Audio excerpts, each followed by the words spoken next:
To the gentleman from California, Mr. Thompson. Thank the gentleman for yielding. Mr. Speaker and members, this bill is about freeing up 2.5 million gallons of water per day through recycling. Water that would be able to be used throughout the affected areas in California.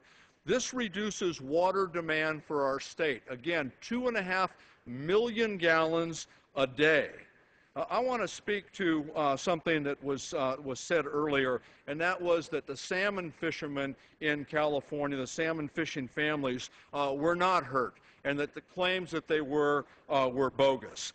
Mr. Speaker and members, the salmon fishermen and their families in my district on the north coast of California have been out of work for 3 of the past 4 years. Mostly because of illegal biological opinions issued by the past administration. At the same time, the farmers south of the Delta have been receiving disaster funds for their water shortages, $95 million over the course of the last 2 years.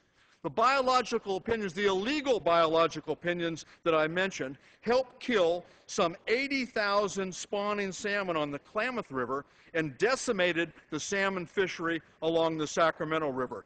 Those fisheries in the Sacramento River saw their salmon populations go from 800,000 to 66,000 in 3 short years.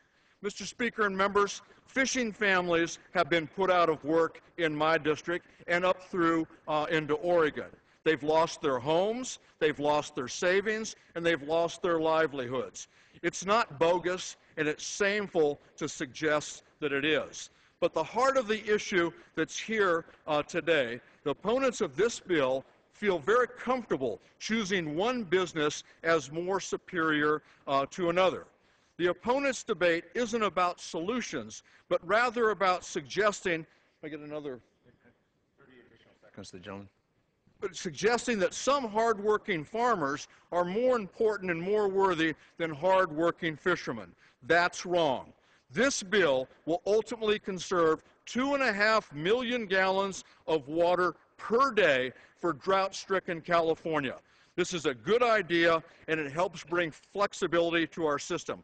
I want to thank Mr. Miller for his bill and his effort to address this issue and provide maximum flexibility. I want to urge my colleagues to vote against the motion to recommit and for the underlying bill. I yield back the balance.